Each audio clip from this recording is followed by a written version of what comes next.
Katie touched the side of her face and winced. It was still sore. She hadn't expected the discoloration to deepen so drastically. Earlier, it had just been a flush of red, but now the bruise had spread into dark, ugly tones. Diana caught sight of her and immediately asked what had happened. Katie didn't reply. Instead, she walked straight to the bathroom. Staring into the mirror, she froze. Deep, angry purples and blacks had settled across her cheekbone. Diana followed behind her and asked if Alan was responsible, if he had struck her. Katie dismissed the idea with a scoff, insisting Alan wasn't the type of man to do such a thing. When Diana asked who else could have caused it, Katie claimed she had dropped a heavy bowl that morning and accidentally hit herself. Just an unfortunate mishap, she said. But Diana didn't buy it. She said the excuse reminded her of an old college roommate whose boyfriend used to beat her, and she used to lie too. Katie forced a tight smile and told her that was the truth she was sticking with.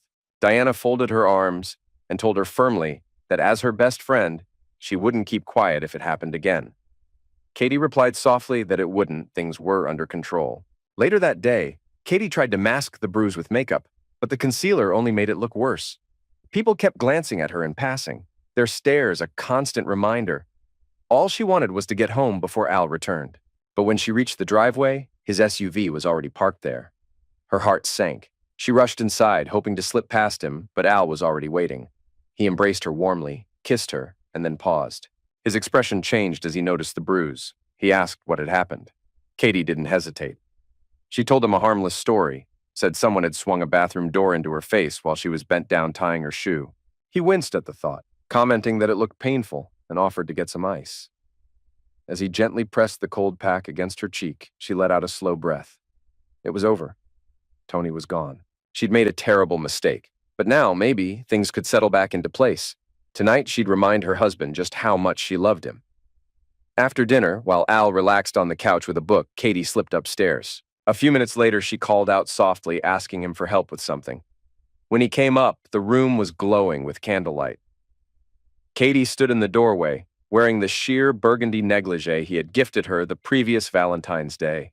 What followed was a night of deep intensity. Their bodies met again and again, driven by passion and something that felt like healing.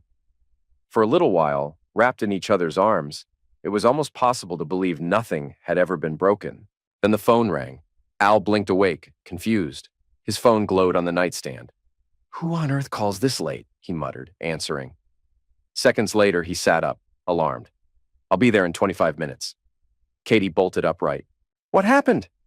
"Someone tried to set fire to the studio," he said. "Firefighters are already there. I'm coming with you." "Then hurry. We've got to move." The highway was empty at 3 a.m. They pulled up to the scene, flashing lights everywhere. A police officer with gray hair stepped forward. "I'm Sergeant Juergens." "I'm Al Hodges. This is my wife." The sergeant nodded. "Luckily, damage is minimal. They tried from the alley, but the steel door and brick walls held up." Al exhaled. Relief was obvious, but so was something else. The officer seemed to want a private word. Something about this felt unfinished. Al handed Katie his keys. "Can you go in with one of the officers and check the studio? Just want to finish up a few things here." "Sure, babe," she said, as a nearby policewoman offered to go with her. As they walked off, Sergeant Juergens turned to Al. "You got any enemies? Maybe messing around with someone's wife?" Al narrowed his eyes. "Seriously? I don't cheat. Do you mess around with married cops? Is that officer married?" The sergeant grunted. "All right, take it easy. I had to ask. But someone clearly has it out for you." "I doubt it. Probably just kids messing around." "I don't think so." The sergeant waved over a firefighter. "Ray, bring that thing over here." Ray hesitated. "It's evidence. Already sealed." "It's not going to blow up, Ray. Just bring it." Finally, Ray brought over a charred metal box with wires poking out. "What is that?" Al asked. "A homemade bomb," the firefighter explained. "Poorly made. It overheated instead of detonating." Al stared, stunned. "I have no idea who'd do this." "People usually know their enemies," the sergeant said skeptically. "I'm telling you, I don't." After a pause, the sergeant's tone softened. "Sorry for the model joke, just doing my job." "Fine," Al muttered. "But don't tell my wife. I don't want her to worry." "She deserves to know. If someone's targeting you, she could be at risk too." Al sighed. "You're right." Inside, Katie and the officer were finishing their check. "Nothing looks broken or stolen," Katie reported. Thanks, Al said, then turned to her. The sergeant thinks this wasn't just vandalism. Someone may have a personal grudge. What? Who would do that? No idea, he said. But until we figure it out, be careful. Don't go anywhere alone if you can help it. Bring lunch to work. Stay alert. Are you serious? It's a precaution, Juergens added. Katie stared at them. What aren't you telling me? There was a bomb, Al admitted. It didn't go off, but it started the fire. Katie sat down, pale and shaken. The sergeant kept questioning Al. Do you have security cameras? Inside, yes. They're on at night. Nothing outside, though. You should install some. Discreet ones. Already planning on it. As they wrapped up, the sergeant nodded at the officer. Let's go. The fire inspector's coming in the morning. Al and Katie drove home in silence. It was almost 4:30 a.m. when they walked in. Katie headed to the kitchen. I'm making coffee. No way I'm sleeping now. Make enough for two, Al said, already pulling up security camera listings online.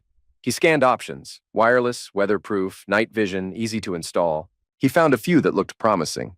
Katie came up behind him, slipped an arm around his shoulders, and glanced at the screen. What are you doing? Looking for cameras. Gonna install them tomorrow. Coffee's ready. Perfect. I'll be there in a sec.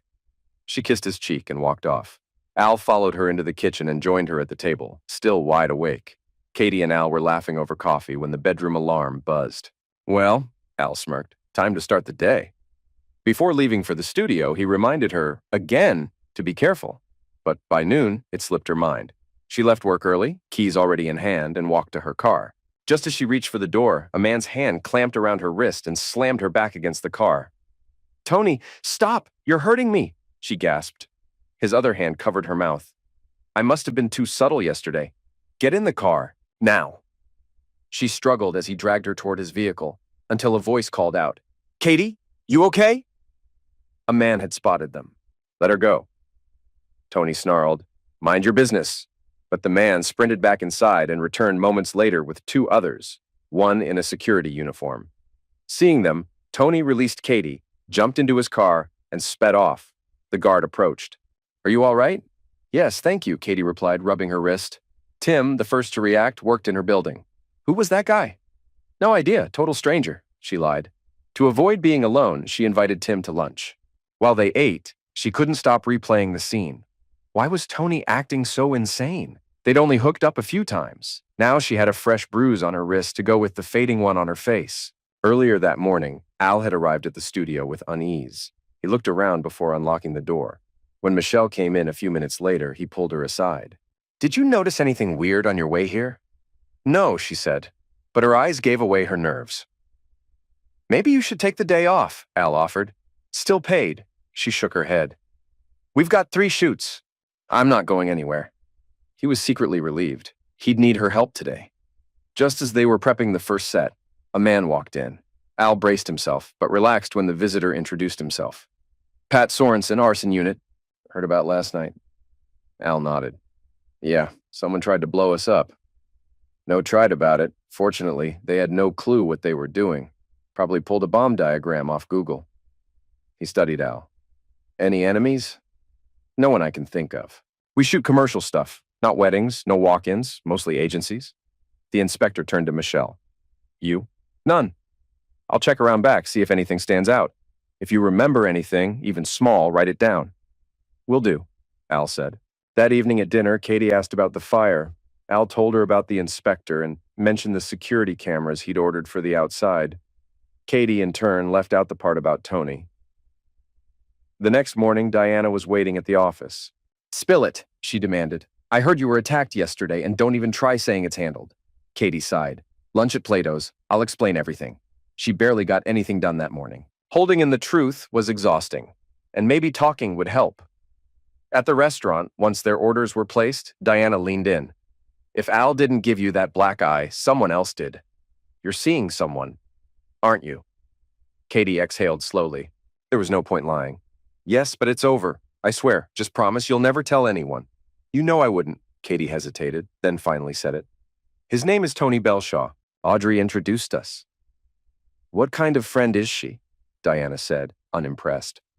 I'm sure she had no idea. At first, he seemed great. Funny, charming, smooth. a bad boy in a designer suit. Diana tried not to judge, but she couldn't hold it in. Kat, I just don't get it. You have Al, kind, steady, loyal. How did you end up in bed with him? Katie lowered her eyes. It wasn't something I planned, not at first. He basically forced himself on me that first time. She paused, then continued. I was having lunch alone at Carl's diner. He walked in, sat down uninvited, and started pushing.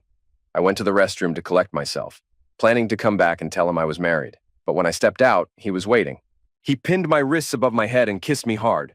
Before I could react, his hand was under my skirt. Oh my God, Katie. Why didn't you scream? Fight back. I froze. I was terrified. No one had ever done anything like that to me before. I didn't even process it. He seemed to enjoy how scared I was. You should have kicked him or called for help. I know. I didn't. I was in a daze and somehow, despite the fear, I felt excited. He dragged me into the men's room and she hesitated. He didn't stop, and I didn't stop him. Diana stared in disbelief. So you let him? I didn't let him. I shut down. I was numb. I didn't move. I couldn't. Then he was gone, and I just stood there. You should have gone to the police. It was months ago. Too late now. Then why did he hit you recently? I thought it was over. Katie hesitated. It wasn't. Not entirely. You kept seeing him? She nodded. At first, it felt like something I couldn't control, like a twisted game. He was dominant, overpowering, and somehow that was hard to resist. We met at a friend's apartment during lunch breaks. He'd make me undress while he watched. I hated how much I craved it. Diana shook her head. Katie, I know I hated myself for it, but then he changed, got possessive, told me I was his, started acting like I belonged to him. I tried to cut it off. Told him I had work meetings. That's when things got worse. Worse how? He said I had to sleep with his friend, that I wasn't allowed to have closeness with Al anymore. Can you believe that? What did you say? I said nothing. I was scared. I thought if I avoided him, he'd eventually get the message. Started parking on the street, using the back entrance to work. It worked for a while. But then he slapped you? Katie nodded. He followed me to Denny's, cornered me, said I was ignoring him. I told him it was over, no more of this, no more control, and I'd never sleep with his friend. That's when he hit me, in public. Did anyone help? The waitress saw everything. She called over 2 guys who made him leave. One of them walked me to my car after. Diana sat in stunned silence. I know I messed up, Katie said. It started as something I didn't choose. Then it spiraled. And now, I don't know how to undo any of it. Diana leaned forward, concerned. What are you going to do? That scene in the parking lot didn't look like Tony's backing off. Katie sighed. I don't know. And there's something worse now. Worse? Someone tried to blow up Al's studio 2 nights ago. What? Is he okay? Yeah, it was around 3 a.m. The bomb didn't go off. It just started a small fire. But I can't think of anyone who'd want to hurt him, except Tony. Oh my God, Katie, you have to go to the police. What if he comes after Al again? Or you. I know, but if I tell the cops, they'll tell Al. He'll find out about everything, and I'll lose him. Her voice broke. Why did I ever do this? Diana didn't say anything right away. Her heart hurt for her friend. But another part of her thought, you did this to yourself. Still, she reached out and held Katie's hand. It's going to come out anyway, Kat. And if something happens to Al and you said nothing, you'll never forgive yourself. Tears spilled from Katie's eyes.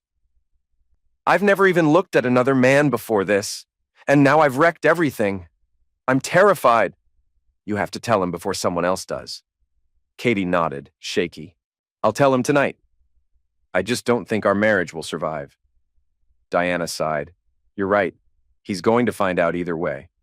Better it comes from you. Katie wiped her eyes. Will you cover for me at work? Say I got sick? I need time to figure this out. Of course. Will you be back tomorrow? Depends how tonight goes. They paid the check and parted ways. Katie had never felt so sick with dread. At home, she didn't even think about making Al dinner.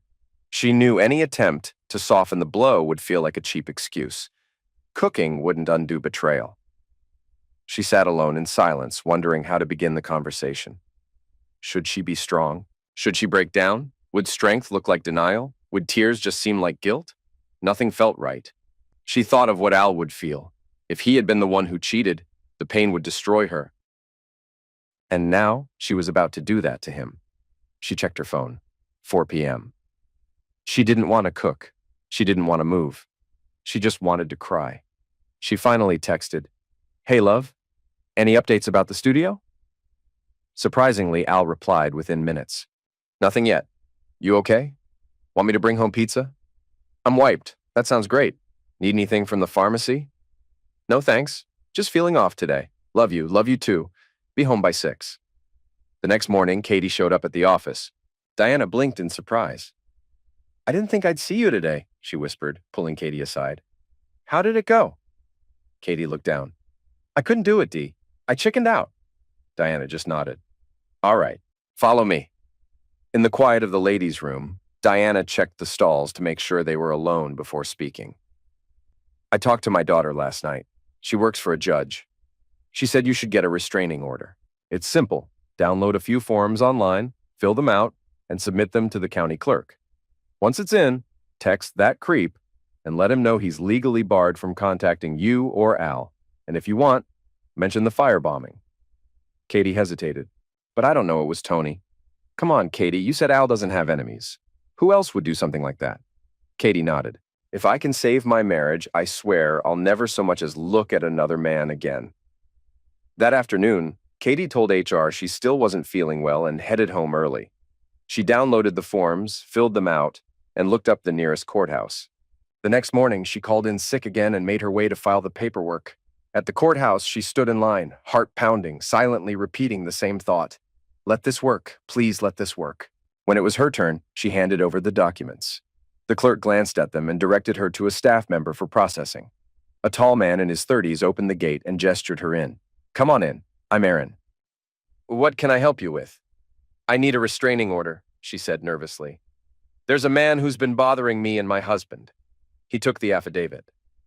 "You're Katie Hodges, married to Alan Hodges, the photographer?" Katie's stomach flipped. Out of all the people in Chicago, she had to land in front of someone who knew her husband. "Yes," she said quietly. Aaron smiled. "My wife Peggy's a part-time model. She's worked with him. Says he's the most respectful photographer she's met." Katie managed a weak smile, relieved that he only knew Al through work.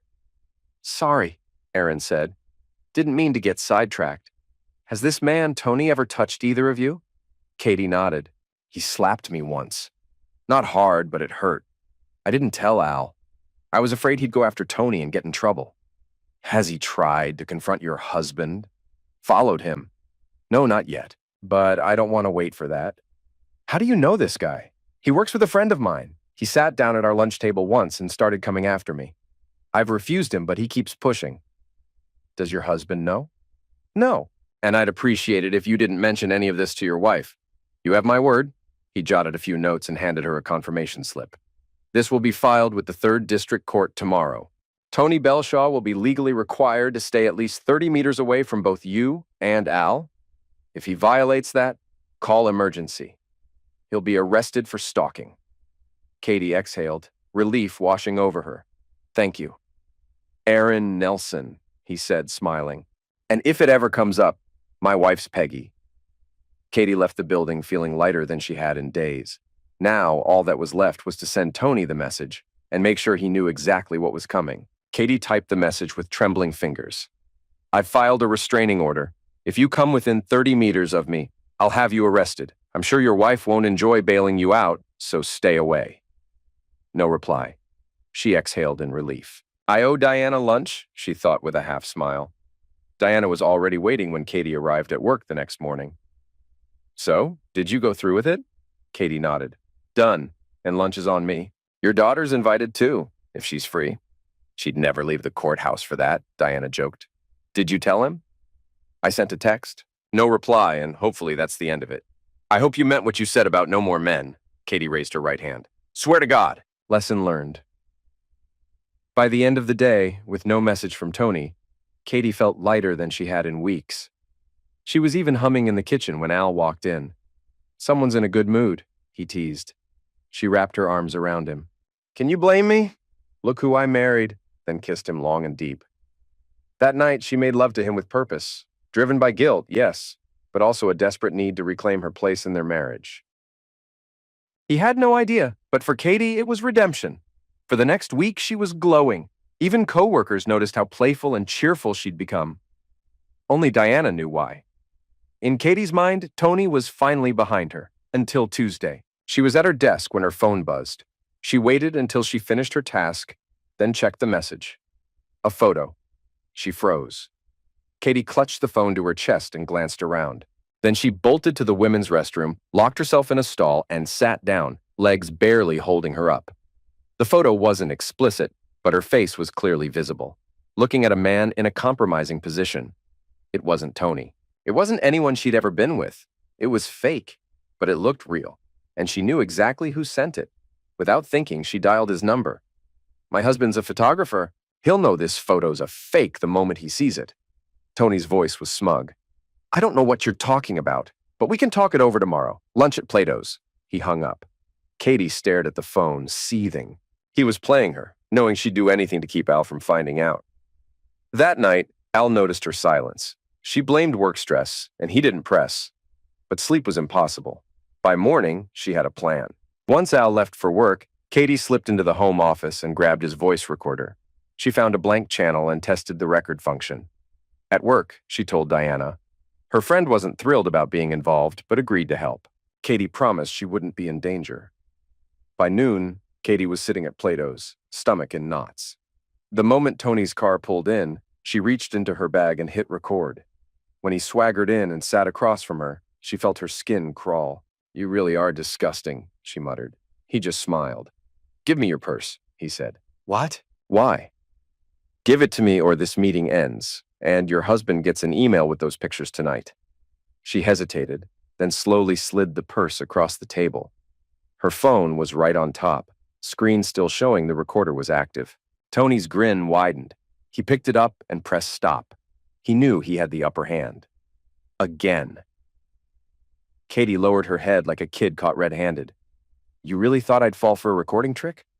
Tony smirked, handing back her purse. But Katie knew exactly what she was doing.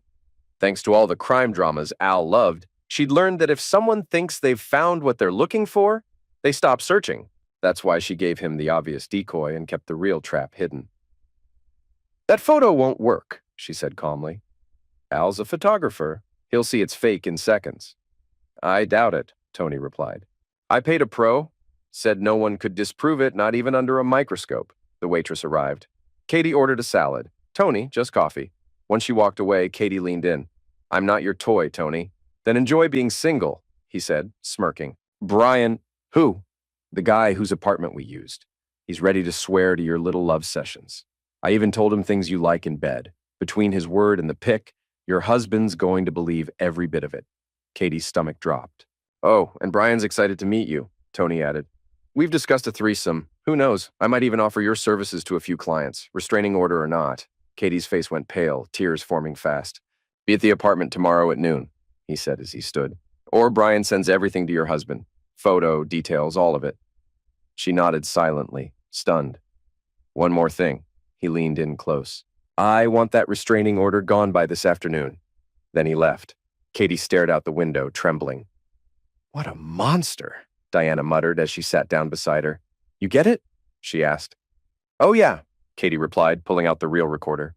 "And just in case, my phone was recording too." Diana passed her the voice recorder that had been on her table nearby. Katie played it. Tony's threats were clear, every word. Back at the office, Katie called Al under the guise of asking about dinner. He said he'd be home by 7. That gave her just enough time. She asked her boss for a favor. "Hal, mind if I leave a little early? I've got some personal stuff." "Just leave Jenkins's file," he said. "It's already on your desk, in a red folder."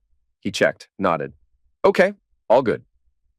Katie stopped for pork chops, then got home by 4:45. She seasoned them and headed to the office. She copied the recording to 2 flash drives, deleted it from Al's recorder, then edited the audio to highlight Tony's most damning lines. Then she sent the file in an email. "Tony, you're not as clever as you think. If you ever contact me or Al again, this recording goes to your wife, your friends, and every client who's ever trusted you. Consider this your last warning." She sent the email and texted the file for good measure. Relief washed over her. That night, Al had no idea what had happened. but he definitely reaped the benefits. Katie poured every ounce of her reclaimed power into loving her husband like never before. By the time they collapsed into each other after midnight, she felt victorious, but sleep didn't last. Al groaned as his phone buzzed before dawn. Not again. Katie stirred. Is something wrong? Don't know yet. He picked up. Hello? She watched as his face turned grim. I'll be there in 20, he said. Studio? He nodded. Yeah. Cops said the bomb went off this time. There's real damage. Katie threw off the sheets. I'm coming with you. When Al and Katie arrived at the studio, the scene was all too familiar, except this time, they could smell smoke. Different officer, same questions. Again, both said they had no idea who would do such a thing. Once the fire crew gave the all clear, Al led a small group inside. The damage was mostly in the back, thankfully sparing the expensive lights and camera equipment. The rear door had been blown off, pieces lodged in the ceiling. The blast wrecked the office computer, coffee maker, and some furniture. Water had soaked half a filing cabinet. Could have been worse, Al muttered, surveying the damage. A uniformed officer approached. I understand you installed surveillance cameras after the first incident. Al pointed to the ruined computer. I did, but they recorded to that. Luckily, each has its own SD card. Can we take them for analysis? Sure, I'll get them.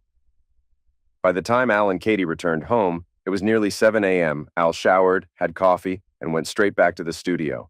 He wanted to get there before Michelle, no surprises for her again. When she arrived, he explained what had happened and told her to take the day off. She refused, again. Together, they cleaned up after Al snapped photos for insurance. Meanwhile, Katie, running on no sleep, got ready for work. She didn't dare call out again. Diana spotted her the moment she arrived. You look awful, she whispered. Katie tried to brush it off, but Diana gave her a knowing look. Let's go, she said, guiding her to the restroom. Once they were alone, Katie burst into tears. The studio was bombed again last night. Diana's face went pale. Tony? I don't know who else it could be. I didn't think he'd go this far. Of course it's him, Diana said. You cornered him with that recording. This was his way of warning you. You have to tell Al. I can't, Katie sobbed. He'll leave me. Maybe, maybe not. But if something happens to him and you said nothing, could you live with that? Katie was shaking now. What should I do? Tell him the truth, Diana said, pulling her into a hug. No more lies. Katie spent the rest of the day on autopilot. At one point, she blew through a stop sign without realizing it. When she walked through the front door, silence hit her like a wall. She felt like she was already living alone. Still dazed, she set a cold casserole on the counter and microwaved a cup of leftover coffee. Then she sat at the kitchen table, bracing herself for what had to come. Katie? Al's voice broke through the fog. You okay? She looked up, panicked, tears falling. I'm so sorry, Al. He rushed to her side, wrapping his arms around her. What's wrong? What happened? She shook her head, trembling. I know who's behind the studio bombings. It's Tony Belshaw. We had an affair. Al froze. What? Katie covered her face. Please don't hate me. He stepped back, stunned. You cheated on me? Still crying, she nodded. He sat across from her, silent. And you think he did this? Yes. I tried to end things, but he wouldn't let go. I even threatened him, but he didn't care. That bomb wasn't just a message, it was a threat. He said if I didn't cooperate, he'd come after you next. I had to tell you. I couldn't keep this from you anymore. Al stared at her, speechless. Then something clicked. That black eye. He hit you, didn't he? Katie looked up, surprised. Yes, that story about the bathroom door. It was a lie. He slapped me when I tried to cut things off. Al nodded slowly. I believed you because I trusted you. She buried her face in her hands again, knowing full well that trust had just shattered. The room was heavy with silence. Al stared ahead, unmoving. Then, finally, he spoke. Flat, detached. We caught the guy today. Katie looked up, startled. You mean Tony? They got him? No, Al replied. It was Steve McElroy, Michelle's boyfriend, jealous of the time she spent here. He admitted to trying to scare her into quitting. She recognized him from the camera footage. Katie's heart sank. It wasn't Tony, and suddenly her biggest regret wasn't the affair. It was confessing it. She'd had leverage, evidence, control, and now? Nothing but damage. She broke into tears, but Al didn't comfort her. He quietly got up and walked out. By the time she reached the door, his car was already gone. He drove to the only place that felt familiar now, the studio. The back door was boarded up, the smell of smoke still fresh, but this was his space. He brewed a fresh pot of coffee and sat in silence, letting the hum of the machines drown out his thoughts. When focus failed him, he stretched out on the studio couch, hand over his eyes, struggling between the weight of betrayal and the pull of letting go. Back home, Katie went to bed knowing the truth. Al was a good man, but she had destroyed his trust, and he'd never build a life on broken foundations. The next morning, they woke in separate spaces, both alone, both hollow. At the studio, Michelle picked up on Al's mood immediately. He reassured her the trouble had nothing to do with her or her boyfriend, but he wasn't ready to share more. Katie, on the other hand, needed to talk. She found Diana and poured her heart out. "Don't blame yourself," she told her friend. "I couldn't have kept it from him. Al deserved the truth. I just wish it hadn't come to this." Katie made it through the day, this time driving more carefully. When she saw Al's car in the driveway, her heart skipped. She half expected to find him packing, but he was sitting at the kitchen table, a beer in hand. She joined him slowly, nerves rattling.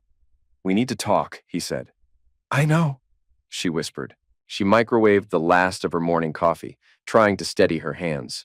When she finally sat, a tear slipped down her cheek. Al looked at her, serious. "You said this man hit you?" Katie nodded. "Yeah, after I ended things. Please don't go after him, Al. He's dangerous. And before that? He hurt you before?" "He scared me. He didn't start with a slap. He cornered me, pushed me into the men's room. I should have fought back. I should have screamed." Al stared, confused. "Did that excite you?" Katie swallowed hard. "I don't know, I froze. I was terrified, but afterward I was just overwhelmed. He was forceful, overpowering. I didn't think of it as cheating, at least not at first. But I knew if I told you, I'd have to file a report. And I didn't want to go through that." She looked down, ashamed. "I know I made terrible choices. I should have stopped it, but I didn't, and I'm sorry." "I didn't hear from him for a week," Katie began, voice low. "Then one afternoon he stopped me in the parking lot and asked me to follow him. I should have said no, but I honestly thought we were just getting lunch. Instead, we ended up at his friend's apartment." She looked away. "That's when I knew I was crossing the line. I knew what it meant, and I still went inside." Katie paused, eyes full of regret. "It started off like some twisted fantasy. He played the dominant, I played the captive. But it changed. He got more possessive, controlling. Then one day he told me I wasn't allowed to sleep with you anymore, and that I should thank his buddy for the use of the apartment. That was it for me. I stopped answering his messages. I thought if I avoided him long enough, he'd move on. But then he showed up again, at a restaurant. I told him it was over. He slapped me." "In public?" Al asked, stunned. "Yeah, right there. I got a restraining order the next day." Al ran a hand through his hair, trying to process. He crushed the empty beer can and tossed it in the trash, then poured himself a coffee. "So, what happened after that?" "You said you tried to blackmail him. So I'm guessing the restraining order didn't work." Katie nodded. "He had someone fake a photo, me with his friend, and said he'd send it to you if I didn't cooperate. He demanded a meeting. I went. Diana was nearby with a recorder. He started bragging about all the things he planned to do to me. Things I won't repeat. We recorded everything." She paused, her voice cracking. "I sent him the recording and threatened to expose him to his wife. That night, your studio got bombed. That's why I was so sure it was him." Al leaned back, his face unreadable. "Glad you were concerned about my safety. I just wish you cared half as much about our marriage." Katie winced. "You're right," he continued. "You destroyed us, and I can't live with someone I can't trust. After everything you kept from me, everything you did behind my back, I'll never trust you again." The words landed like a blade. Katie broke into sobs. "I'm sorry, Al. I'm so sorry I met him. Sorry I betrayed you. If there's anything I can do, anything." She couldn't finish. Her voice cracked. She turned and ran out of the room. Al heard the bedroom door slam upstairs, then the mattress creak as she collapsed into it, crying uncontrollably. He stayed where he was, silent, wiping away tears he didn't want to admit were there. Outside, daylight faded. The sun disappeared behind the darkening sky, fitting, he thought, for the way their marriage had just slipped into shadow. After a long while, he realized he'd been staring into the darkness for hours. The silence upstairs told him she'd cried herself to sleep. Quietly, he climbed the stairs and peeked into the bedroom. She was out cold, stretched across the bed. It was just after 8. Neither of them had eaten. He stepped out, drove to their favorite Chinese place, and came back with takeout. "Katie," he said gently, shaking her shoulder, "wake up, dinner's downstairs." She stirred and gave him a faint, sad smile. "Okay, I'll be down in a minute." She joined him at the table where 2 plates and glasses of wine were already waiting. They ate mostly in silence until she finally spoke. "I know I've said it already, but I really am sorry. Maybe therapy could help?" Al sighed. "I've thought about it, but honestly, it wouldn't fix what you did. I hate what you did behind my back." "Do you hate me?" she whispered. He shook his head slowly. "No, I don't think so. I might even still love you a little. But it's different now. You're not the same person I thought I married. The woman I loved, I put her on a pedestal. Maybe that was unfair. People mess up, but I never thought you would. I was desperate," she said quietly. "I was trying to save what we had." "The time to save it," Al replied, his voice cold, "was before you slept with him." Katie's chest tightened at Al's silence, but when he finally spoke, it cut deeper than she expected. "You've changed everything I believed about you," he said flatly. "Whatever we had, it's gone. I don't think there's a therapist alive who could convince me you're still the woman I married." She braced herself. She knew it was coming. But still, she had to ask. "So, what now?" "I'll look into a divorce," he replied. "But there's no rush. We need time to cool off and think clearly before deciding what's fair. I'll sleep in the home office for now. You keep the bed." He paused, then added, "I need Tony's full name, description, anything you have.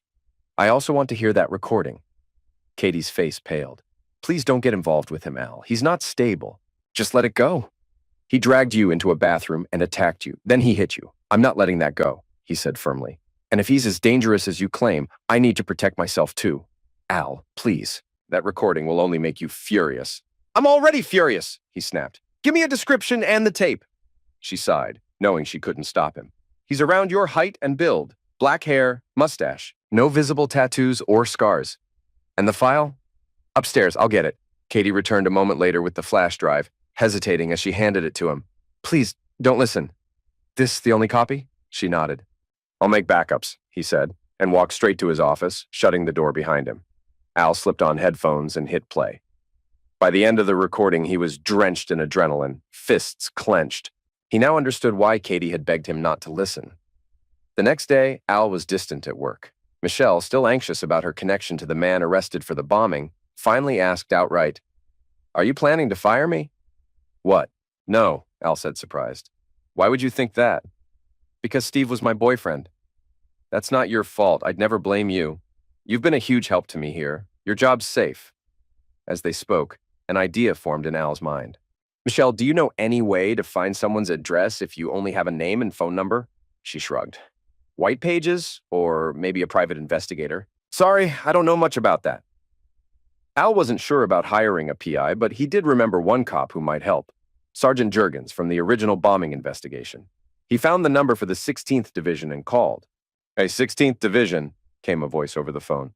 "Hi, I'm trying to reach Sergeant Juergens. Is he in?" "What's this about?" "An old case. I'd just like to speak with him." "Hold on. Sergeant Juergens speaking." Al blinked in surprise. He hadn't expected to actually get him on the line. "Sergeant, this is Al Hodges. You helped with the fire at my studio a while back." "Sure, I remember. What's going on?" "I know this might sound like a strange favor, but I don't know who else to ask." "If you're looking for 5 minutes alone with McElroy, forget it," Juergens joked. Al chuckled dryly. "Tempting, but no. Actually, this is about someone else, and it's serious." "I hadn't even considered it until now," Al said with a dry chuckle. "This isn't about the bombing, but if I give you a guy's name and number, can you find his home address?" "Sorry, Al. We're not allowed to give out that kind of info," Sergeant Juergens replied. Al hesitated, then gave him a taste of the truth. "This guy harassed my wife at a restaurant. When she told him to back off, he slapped her. Bring her in. She can file a complaint. We'll arrest him. She doesn't want to go that route. She just wants to move on." "Then I suggest you do the same. Because if you show up at his house and lay hands on him, it's you who ends up in jail." "I'm not looking to hurt him," Al said. "I want to confront him in front of his wife. Let her hear what kind of man she's married to. And let him know if he tries anything again, we'll press charges." Juergens hated hearing about cowards hitting women. After a pause, he sighed. That's all you want to do? That's it. Just a warning. Reluctantly, the sergeant asked for the name and number. A few minutes later, he came back on the line. All right, you didn't get this from me, he said, then gave Al the address, the car make, model, and license plate. Thanks, Sergeant. Can I repay the favor with a free photo shoot for your family? Jurgens chuckled. Really? Absolutely. Call the studio and talk to Michelle. She'll set it up. Al hung up and felt his adrenaline spike. He had what he needed, and now there was no point in waiting. He'd planned on cooling down, but that ship had sailed. The flash drive was already in his pocket. At the studio, Michelle interrupted his thoughts. Al, do we need anything special for the Kennison jewelry shoot? They're bringing bracelets and necklaces. Just make sure the display busts are clean, he said absently. Actually, dress up one of the mannequins, too. Michelle nodded and disappeared into the props room. Once the shoot began, Al clicked back into work mode, pushing everything else aside. They wrapped around 7.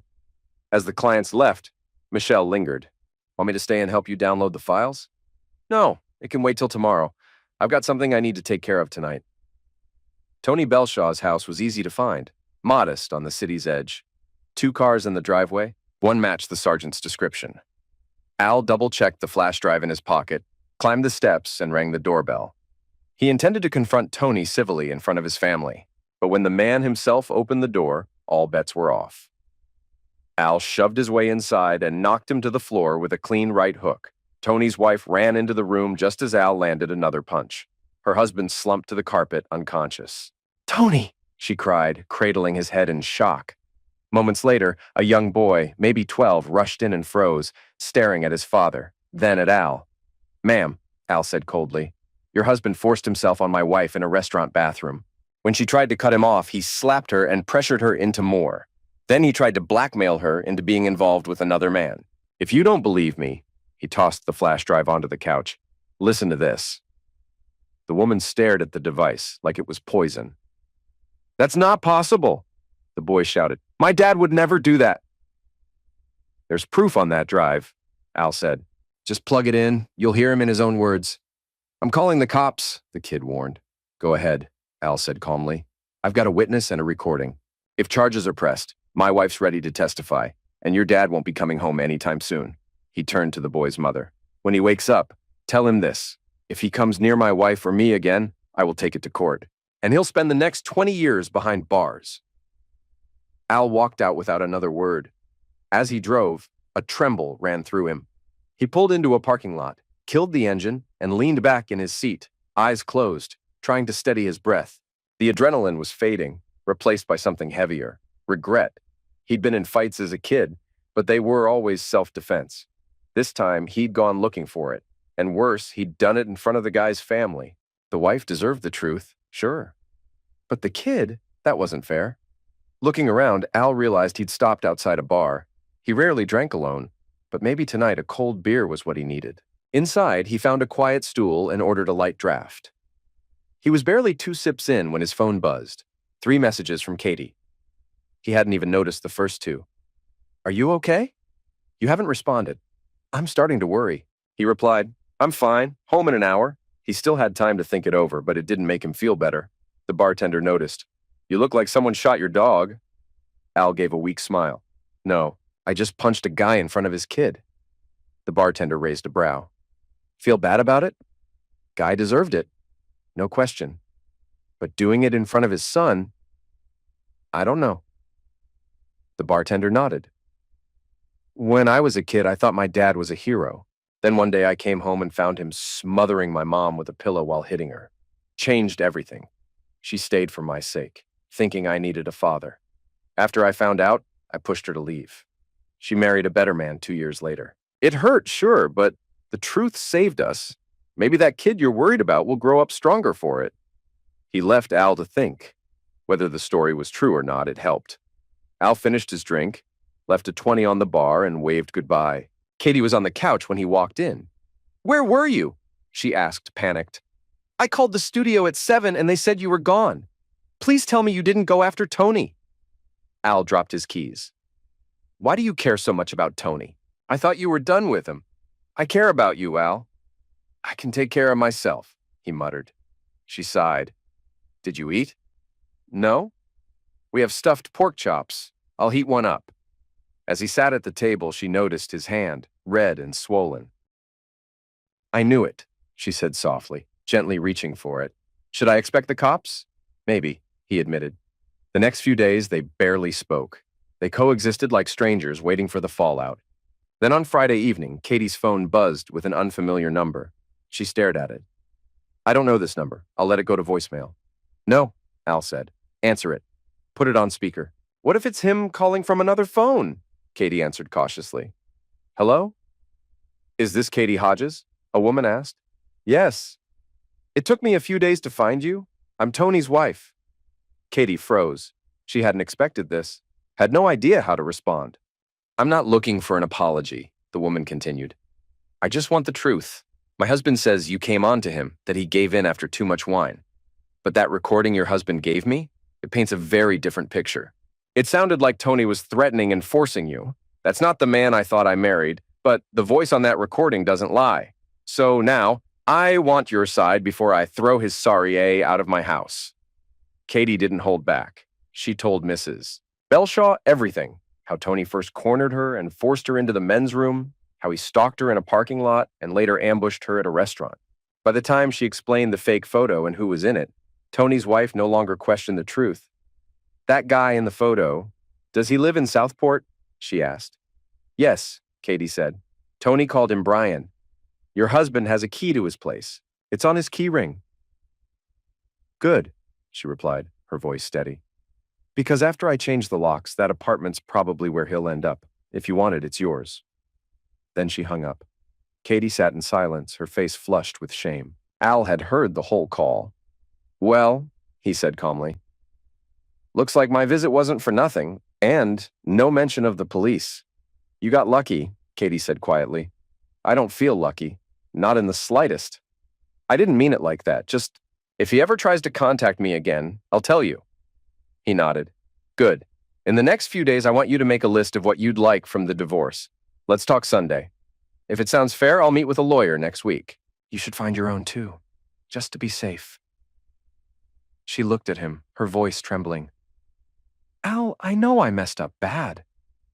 But do you really not love me anymore? From the start, I loved you. You were charming, honest, funny. Everyone loved you. When you said yes, I felt like the luckiest person alive. Al stayed quiet as she continued. I know the first time wasn't my fault. If it had ended there, maybe we'd be okay. But I went back, over and over. I knew it was wrong, but I did it anyway. I'm so sorry, Al. I regret it more than you can imagine. He finally spoke, steady but distant. I believe you're sorry, and I know you'll carry that for a long time. But I've changed. The part of me that loved and trusted you is gone. That person doesn't exist anymore. It's not that I feel nothing. I'll always care because of the life we had. But I can't forget. I'm hurt in a way I've never been before. That pain doesn't go away. We'll never have what we did. It's better we move on. We're both still young. We can find peace somewhere else. That night, they retreated to separate rooms and cried themselves to sleep. On Sunday, they sat down together and calmly reviewed Katie's list. They had no children, and though Al earned more, Katie's job paid well. She asked for nothing from his business or finances. They agreed to sell the house and split the proceeds evenly, about $30,000, $35,000 each. He kept the SUV, she kept her Ford Hybrid. All she asked for beyond that were a few sentimental items, and her personal belongings. The only thing Katie wouldn't give up was the wedding album. It was a record of their happiest day, and she would treasure it for life. Katie didn't bother with a lawyer. She trusted Al. The attorney who finalized their case admitted it was the smoothest, least contentious divorce he'd ever handled. In the months that followed, both buried themselves in work. It was easier to stay busy than face the emptiness at home. Al didn't date for nearly a year. Katie, however, re-entered the dating world after 6 months, driven by a desire to find someone good, someone she could love the right way this time. But fate had its own lesson in store. Her second husband, whom she tried to love fully and honestly, cheated on her. The betrayal shattered her. Filing for divorce felt like failure all over again. A few months later, while browsing a small gift shop, Katie came across a hand-stitched wall hanging that read, "Those who don't learn from their mistakes are doomed to repeat them." She bought it on the spot and hung it above her bed as a daily reminder. 4 years passed after that second heartbreak. She nearly gave up on finding love again, until she met Blaine. He wasn't as striking as Al, but he was kind, genuine, and steady. There was something about him, a spark, small but unmistakable. When their relationship turned serious, Katie decided to tell him everything. She showed him the embroidery and confessed how she'd lost her first marriage. When she finished, Blaine simply asked, "Did you learn from it?" Without hesitation, she said yes. 8 months later, they were married. Al had found happiness too. His second wife, Ashley, was everything he'd once believed Katie was, and more. She adored him completely, and Al never doubted her love. A year and a half into their marriage, they welcomed their son, Adam. Less than 2 years later, their daughter Brittany was born. It was the family Al had dreamed of, one built on love, respect, and trust. Ashley reminded him every day how lucky he was. "Ready, Dad?" Brittany asked, standing in her wedding dress. Al wiped a tear. "As ready as any father handing over his little girl." "I'm not a little girl anymore," she smiled. "You'll always be one to me." The music swelled and they walked down the aisle. Al glanced toward the front row where Ashley sat proudly, her eyes locked on their daughter and her groom. Beside her sat Adam, his wife Coral, and their baby boy, Carrie. Al and Ashley were now grandparents. "Who gives this woman to this man?" the officiant asked. "I do," Al said proudly, and life, as always, went on.